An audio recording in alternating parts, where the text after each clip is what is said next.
ಸುಹಾಸಿನಿಗೆ ಮತ್ತೊಮ್ಮೆ ಸ್ವಾಗತ ವೀಕ್ಷಕರೇ. ವಿಶ್ವ ಮಹಿಳಾ ದಿನಾಚರಣೆಯನ್ನ ಎಲ್ಲೆಡೆ ಆಚರಿಸಲಾಗ್ತಾ ಇದೆ. ಮಹಿಳೆಯಲ್ಲಿರುವಂತಹ ಗುಣಗಳನ್ನು ಅಭಿವೃದ್ಧಿಪಡಿಸುವಂತಹದ್ದು, ಆಕೆಯ ಜೀವನ ಸುಗಮವಾಗೋದಕ್ಕೆ ಈ ಒಂದು ದಿನಾಚರಣೆ ಅತಿ ಮುಖ್ಯ ಪಾತ್ರ ವಹಿಸುತ್ತೆ ಅಂತ ಹೇಳ್ಬೋದು. ಈ ಸಂದರ್ಭದಲ್ಲಿ ಆಕೆಯ ಆರೋಗ್ಯದ ಬಗ್ಗೆ ನಾವು ಗಮನ ಹರಿಸ್ತಾ ಇದ್ದೀವಿ. ಇದ್ರ ಬಗ್ಗೆ ಇನ್ನಷ್ಟು ಮಾಹಿತಿಯನ್ನ ಪಡ್ಕೊಳ್ಳೋಣ. ಪೂನಂ ಅವರೇ, ಈಗ ಸಾಮಾನ್ಯವಾಗಿ ಕಾಸಸ್ ಬಗ್ಗೆ ನೀವು ಹೇಳ್ತಾ ಇದ್ದಾಗ, ರಿಸ್ಕ್ ಫ್ಯಾಕ್ಟರ್ಸ್ ಬಗ್ಗೆ, ಮದುವೆ ಆಗದೇ ಇದ್ದವರು ಅಥವಾ ಮದುವೆಯಾಗಿ ಮಕ್ಕಳಾಗದೇ ಇದ್ದವರಲ್ಲಿ ಕ್ಯಾನ್ಸರ್ ಹೆಚ್ಚಾಗಿ, ಅಂದರೆ ಬ್ರೆಸ್ಟ್ ಕ್ಯಾನ್ಸರ್ ಹೆಚ್ಚಾಗಿ ಕಂಡುಬರುತ್ತೆ ಅಂತ ಹೇಳಿದ್ರಿ. ಅದಕ್ಕೆ ಏನು ಕಾರಣ? ಮಕ್ಕಳು ಆಗಿದ್ದರೆ ನಮ್ಮ breast are ready for producing milk. Okay. So ಆವಾಗ ಗ್ಲ್ಯಾಂಡ್ಸ್ ಫುಲ್ಲಿ ಮೆಚ್ಯೂರ್ ಆಗುತ್ತೆ.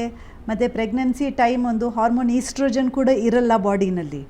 ಸೊ ಆವಾಗ it gives protection for breast cancer. Okay. So ಯಾರಿಗೆ ಬ್ರೆಸ್ಟ್ ಫೀಡಿಂಗ್ ಮಾಡಿಲ್ಲ ಅವರಿಗೆ ಕೂಡ ಸ್ವಲ್ಪ ಜಾಸ್ತಿ ರಿಸ್ಕ್ ಕ್ಯಾನ್ಸರ್ ಬರಲಿಕ್ಕೆ. ಬ್ರೆಸ್ಟ್ ಫೀಡಿಂಗ್ ಆಗಿದ್ದರೆ ಅಷ್ಟು ಪ್ರೊಲಾಂಗ್ಡ್ ಇದು ಪೀರಿಯಡ್ಸ್ ಬರಲ್ಲ. ಜನರಲಿ ಹಾಲು ಕೊಡ್ತಾ ಇರುವಾಗ ಪೀರಿಯಡ್ಸ್ ಬರಲ್ಲ ಲೇಡೀಸ್ಗೆ. ಸೊ ಅದು ಒಂದು ಪ್ರೊಟೆಕ್ಟಿವ್ ಫ್ಯಾಕ್ಟರ್. ಸೊ ಇವಾಗ ಆರೋಗ್ಯವಂತ ಜೀವನ ನಡೆಸಬೇಕು ಅಂದರೆ, ಈ ಬ್ರೆಸ್ಟ್ ಕ್ಯಾನ್ಸರ್ ಬರಬಾರ್ದು, ಇನ್ನು ಮುಂದಕ್ಕೆ ಯಾವ ರೀತಿ ತೊಂದರೆನೂ ಆಗಬಾರ್ದು ಅಂದ್ಕೊಳ್ಳೋರಿಗೆ ಲೈಫ್ ಸ್ಟೈಲ್ ಹೇಗಿರಬೇಕು, ಅವ್ರಿಗೆ ಯಾವ ರೀತಿ ಫುಡ್ ಹ್ಯಾಬಿಟ್ಸು ಅಥವಾ ಬೇರೆ ಯಾವ ರೀತಿಯ ಆ್ಯಕ್ಟಿವಿಟೀಸಲ್ಲಿ ಪಾರ್ಟಿಸಿಪೇಟ್ ಮಾಡಬೇಕಾಗುತ್ತೆ? ಬ್ರೆಸ್ಟ್ ಫೀಡಿಂಗ್ ಇದ್ದರೆ ಡೆಫಿನೆಟ್ಲಿ ಮಾಡಬೇಕು. ನಂಬರ್ 2, ಬ್ರೆಸ್ಟ್ ಸೆಲ್ಫ್ ಎಕ್ಸಾಮಿನೇಷನ್ ಪ್ರತಿ ತಿಂಗಳು ಪೀರಿಯಡ್ಸ್ ಆದಮೇಲೆ ಒಂದು ವಾರ ಒಳಗಡೆ ಮಾಡಬೇಕು. ಆಮೇಲೆ 30 ಇಯರ್ಸ್ ಆಗಿದ್ದರೆ ಪ್ರತಿ ವರ್ಷಕ್ಕೆ ಒಂದು ಸಲ ಡಾಕ್ಟರ್ ಹತ್ರ ಚೆಕಪ್ಗೋಸ್ಕರ ಹೋಗಬೇಕು. 40 ಇಯರ್ಸ್ ಆದಮೇಲೆ ಪ್ರತಿಯೊಂದು ವರ್ಷಕ್ಕೆ ಮ್ಯಾಮೋಗ್ರಫಿ ಮಾಡ್ತಾ ಇರಬೇಕು.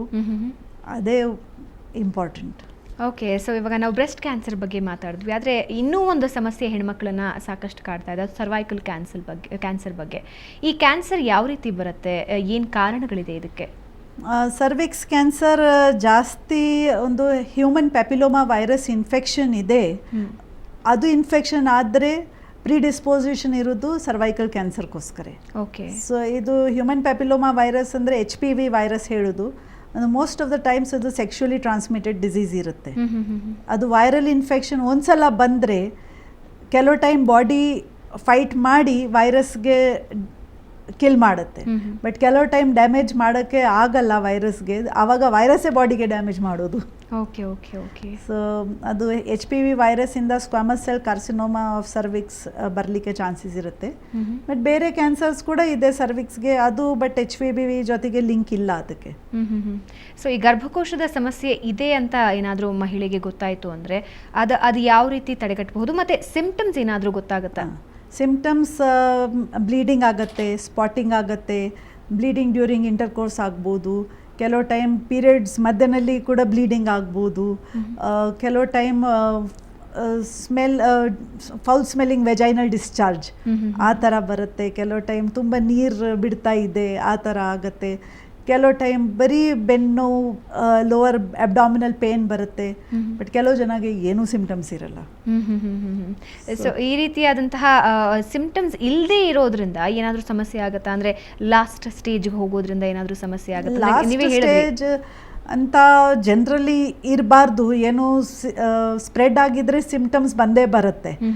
ಬಟ್ ಪ್ಯಾಪ್ಸ್ಮಿಯರ್ ಅಂತ ಒಂದು ಸ್ಕ್ರೀನಿಂಗ್ ಟೆಸ್ಟ್ ಇರುತ್ತೆ, ಅದು ಲೇಡೀಸ್ನ ಪ್ರತಿ ವರ್ಷ ಮಾಡಬೇಕು.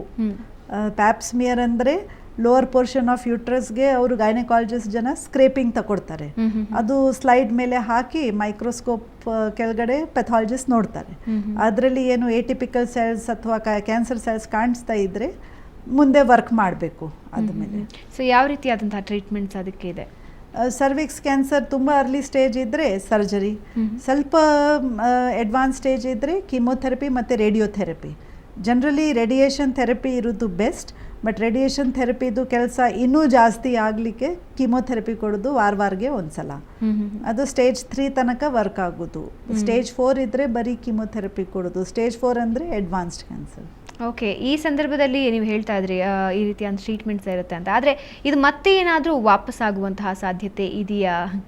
ರಿಸ್ಕ್ ಫ್ಯಾಕ್ಟರ್ಸ್ ಕ್ಯಾನ್ಸರ್ಸ್ಗೆ ಬರಲಿಕ್ಕೆ ಸಾಧ್ಯ ಇದ್ದೇ ಇರುತ್ತೆ. ಅದೇ ಸ್ಟೇಜ್ 1 ಇದ್ದರೆ ಬರಲಿಕ್ಕೆ ಚಾನ್ಸಸ್ ಕಮ್ಮಿ, ಸ್ಟೇಜ್ 3 ಇದ್ದರೆ ಬರಲಿಕ್ಕೆ ಚಾನ್ಸಸ್ ಜಾಸ್ತಿ. ಜಾಸ್ತಿ ಇರುತ್ತೆ. ಓಕೆ, ಈ ರೀತಿ ಸ್ಟೇಜ್ 1 ಇನ್ ಕೇಸ್ ಇತ್ತು ಅಂದರೆ ಅದಕ್ಕೆ ಅದು ಯಾವ ರೀತಿಯಾದಂತಹ ಯೂಸ್ ಆಗುತ್ತೆ? ಅಂದರೆ ಸ್ಟೇಜ್ 1 ಇತ್ತು ಅಂದರೆ ತುಂಬ ಯೂಸ್ಫುಲ್ ಅಂತ ನೀವೇನೇ ಹೇಳ್ತಾ ಇದ್ರಿ. ಆ ರೀತಿ ಇದ್ದಾಗ ಸಂಪೂರ್ಣವಾಗಿ ತೊಡೆದು ಹಾಕೋದಕ್ಕಾಗಲ್ವಾ? ಅಂದರೆ ಇನ್ನೊಂದ್ಸಲ ಬರದೇ ಇರೋ ಹಾಗೆ ತಡೆಯೋದಕ್ಕೆ ಸಾಧ್ಯತೆ ಏನಾದರೂ ಇದೆಯಾ? ಇಲ್ಲ, ರೆಗ್ಯುಲರ್ ಚೆಕಪ್ ಮಾಡ್ತಾ ಇರಬೇಕು. ರೆಗ್ಯುಲರ್ ಚೆಕಪ್ ಆಗಿರಬೇಕು. ಸೊ ಅವರಿಗೆ ಊಟ ಅಥವಾ ಊಟನಲ್ಲಿ ಏನೂ ಇಲ್ಲ, ಬಟ್ ಹೌದು, ಟೊಬ್ಯಾಕೊ ಜೊತೆಗೆ ಕೂಡ ರಿಲೇಷನ್ ಸಿಕ್ಕಿದೆ ಸರ್ವಿಕ್ಸ್ ಕ್ಯಾನ್ಸರ್ದು. ಸೊ ಸ್ಮೋಕಿಂಗ್ ಅಥವಾ ಯಾವುದು ಟೊಬ್ಯಾಕೊ ಯೂಸ್ ಇರಬಾರ್ದು. ಟೊಬ್ಯಾಕೊ ಯೂಸ್ ಕಮ್ಮಿ ಮಾಡಬೇಕಾಗತ್ತೆ. ಓಕೆ, ಸರ್ವಿಕ್ಸ್ ಕ್ಯಾನ್ಸರ್ ಬಂದಂತಹ ಮಹಿಳೆಯರು ಯಾವ ರೀತಿಯಾದಂತಹ ಲೈಫ್ ಸ್ಟೈಲನ್ನು ಏನಾದರೂ ಚೇಂಜಸ್ ಮಾಡ್ಕೋಬೇಕಾಗತ್ತಾ? ಅಥವಾ ಇವಾಗ ತಂಬಾಕುನೇ ಹೇಳಿದ್ರೆ ತಂಬಾಕು ಯೂಸ್ ಮಾಡೋದನ್ನ ಕಮ್ಮಿ ಮಾಡಬೇಕು, ಅದನ್ನು ಹೊರತುಪಡಿಸಿ ತಮ್ಮ ಲೈಫ್ ಸ್ಟೈಲಲ್ಲಿ ಚೇಂಜಸ್ ಮಾಡ್ಕೋಬೇಕಾಗತ್ತಾ? ಇಲ್ಲ, ಗುಡ್ ಹೈಜೀನ್.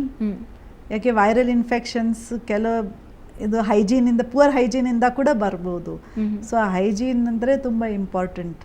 ಮತ್ತು ಜಾಗೃತಿ ಇರಬೇಕು, ನಮಗೆ ಈ ಥರ ಸಿಂಪ್ಟಮ್ಸ್ ಬರ್ತಾ ಇದ್ದರೆ ಇದು ಇರಬಹುದು ಅಂತ ಅವರು ಡಾಕ್ಟರ್ ಹತ್ರ ಹೋಗಬೇಕು. ಕೆಲವು ಟೈಮ್ ಈ ಥರ ಇದ್ದರೆ ಅವರು ಏನು ಬ್ಲೀಡಿಂಗ್ ಆಗ್ತಾ ಇದೆ, ಓಕೆ ನಾಳೆ ಹೋಗ್ತೇನೆ ಆಸ್ಪತ್ರೆಗೆ, ನಾಳೆದು ಹೋಗ್ತೇನೆ, ನೆಕ್ಸ್ಟ್ ತಿಂಗಳು ಹೋಗ್ತೇನೆ, ಆ ಥರ ಬರೋದು. ಕೆಲವು ಟೈಮ್ 1 ವರ್ಷ ಬಿಟ್ಟು 2 ವರ್ಷ ಬಿಟ್ಟು ಅಷ್ಟು ತನಕ ಜಾಸ್ತಿ ಆಗಿಬಿಡುತ್ತೆ ಕ್ಯಾನ್ಸರ್. ಈಗ ಗರ್ಭಕೋಶದ ಸಮಸ್ಯೆ ಇದ್ದರೆ ಅವರು ಪ್ರೆಗ್ನೆಂಟ್ ಆಗುವಂತಹ ಸಾಧ್ಯತೆ ಎಷ್ಟು ಮಟ್ಟಿಗಿರುತ್ತೆ? ಹಂಗೆ ಇಲ್ಲ, ಅರ್ಲಿ ಸ್ಟೇಜ್ನಲ್ಲಿ ಪ್ರೆಗ್ನೆನ್ಸಿ ಕೂಡ ಆಗ್ಬೋದು, ಆ ಥರ ಇಲ್ಲ. ಏನು ಸಮಸ್ಯೆ ಆಗಲ್ಲ. ಇಲ್ಲ, ಬಟ್ ಅದೇ ಅರ್ಲಿ ಸ್ಟೇಜ್ನಲ್ಲಿ ಸರ್ಜರಿ ಮಾಡಿಬಿಟ್ರೆ ಗರ್ಭಕೋಶನೇ ಇರಲ್ಲ. ಓಕೆ, ಗರ್ಭಕೋಶವನ್ನು ಸಂಪೂರ್ಣವಾಗಿ ತೆಗಿತಾರೆ. ಸರ್ಜರಿ ಇದ್ದರೆ ಸಂಪೂರ್ಣವಾಗಿ ತೆಗಿತಾರೆ. ಓಕೆ, ಇದ್ರ ಬಗ್ಗೆ ನಿಮ್ಮ ಜೊತೆ ಇನ್ನಷ್ಟು ಮಾಹಿತಿಯನ್ನು ಹಂಚ್ಕೊಳ್ತೀನಿ. ವೀಕ್ಷಕರೇ, ವಿಶ್ವ ಮಹಿಳಾ ದಿನಾಚರಣೆಯ ಪ್ರಯುಕ್ತ ಮಹಿಳೆಯರ ಆರೋಗ್ಯದ ಬಗ್ಗೆ ಕಾಳಜಿ ವಹಿಸುವಂತಹ ಪ್ರಯತ್ನ ನಮ್ಮದು. ಇನ್ನಷ್ಟು ಮಾಹಿತಿಯನ್ನು ನೀಡ್ತೀನಿ, ಅದಕ್ಕೂ ಮುಂಚೆ ಒಂದು ಸಣ್ಣ ವಿರಾಮ.